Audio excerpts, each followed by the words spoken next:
Si tu prévois d'aller visiter Auschwitz et Birkenau, il y a des choses à savoir qui vont te permettre d'éviter de faire des erreurs que la majorité des visiteurs et touristes font là-bas, et des erreurs qui sont un petit peu à la limite. Donc on va voir ça dans cette vidéo. Avant de commencer cette vidéo, si tu veux en savoir plus sur la Pologne, tu veux un guide complet sur qu'est-ce que tu dois visiter, les bonnes astuces, que ce soit en termes d'organisation, de transport, de météo, quand est-ce qu'il faut y aller, quand est-ce qu'il ne faut pas y aller, et surtout les endroits à visiter et là où tu peux loger, et je t'ai créé un guide complètement gratuit sur toute la Pologne en général. Il est dispo dans la description, c'est le premier lien, tu le télécharges.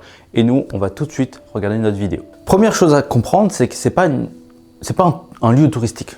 Auschwitz, c'est un lieu de confrontation, de mémoire, de respect, mais on n'est pas là pour arriver léger, tranquille. Ouais, on va faire une petite visite, ça va être sympa. On va aller dans un endroit compliqué, donc on y va avec silence et respect. C'est la première chose à savoir et la plus importante. Deuxième chose à savoir, il faut réserver son groupe, son billet et son groupe. Les visites se font en groupe généralement. Alors on a des accès libres par exemple à Auschwitz de 15h à 17h, c'est le musée. Et à Birkenau par exemple, dès que tu as fini avec ton groupe, tu peux t'en aller et faire un petit peu ce que tu veux en visite libre. Ça il faut le savoir. Mais du coup il faut réserver un petit peu à l'avance quand même son groupe, parce que par exemple nous on est allé en plein mois d'octobre, il n'y avait que 2 groupes français dans toute la journée. Donc on a dû prendre un groupe polonais et le jour 2 on a pris un groupe anglais. On n'a absolument rien compris. Donc c'est mieux de prendre son groupe à soi, parce qu'en fait dans Auschwitz, c'est le musée, il y a un bâtiment musée qui parle en fait de la France et de la Belgique.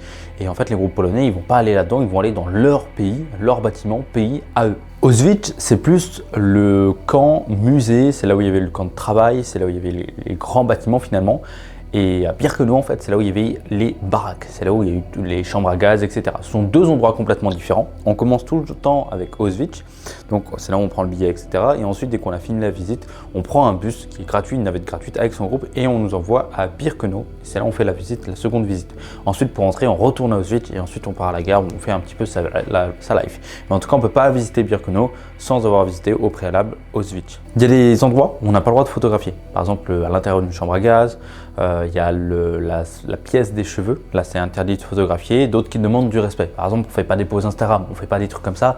Voilà, faut un minimum de respect du JOT pour en tout cas éviter ce genre de conneries. La météo rend la visite plus ou moins exigeante. Ce que je veux dire par là, c'est que si tu es en plein mois de juin, 25 degrés, ciel bleu, ça va être compliqué de ressentir vraiment les atrocités qui ont été commises à ce moment-là.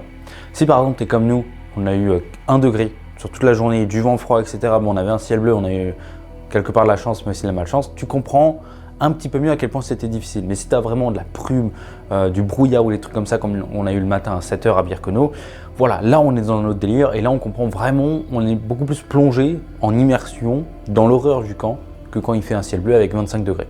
Le choc émotionnel, on n'en a pas forcément. On peut ne rien ressentir. Moi, j'ai pas ressenti grand-chose finalement. Il y a des gens qui pleurent, mais faut pas se mettre la pression. Faut pas vouloir pleurer pour, je sais pas, non.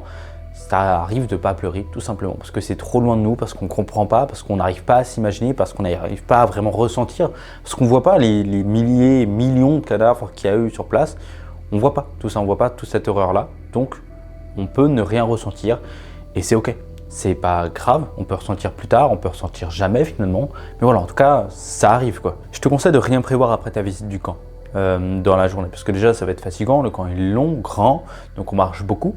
Mais surtout pour ne pas oublier finalement, de prendre le temps de te reposer, de réfléchir à tout ça. Je trouve ça un peu important.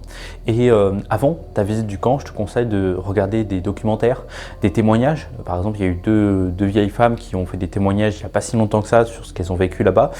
Voilà, ça peut être hyper intéressant à voir pour comprendre, mieux comprendre un petit peu quand tu te rendras sur les lieux, ce qu'elles ont vécu, où est-ce qu'elles ont vécu, ce qu'elles ont vu, etc., etc. Je trouve ça hyper important de le faire. Voilà pour cette vidéo, j'espère qu'elle t'a plu. Si c'est le cas, n'hésite pas à t'abonner ou même à lâcher un commentaire sur du coup ton voyage que tu vas faire là-bas ou ce que tu as pensé un petit peu de cette vidéo. Oublie pas, tu as le guide complet sur la Pologne, tout ce que tu dois visiter aussi avec Auschwitz qui est dans la description, toutes les bonnes pratiques, les bonnes adresses et surtout comment y aller, les transports en termes de temps, de saison et tout. Tout est dans ce guide-là qui est complètement gratuit. Donc voilà, de gros bisous, à très vite.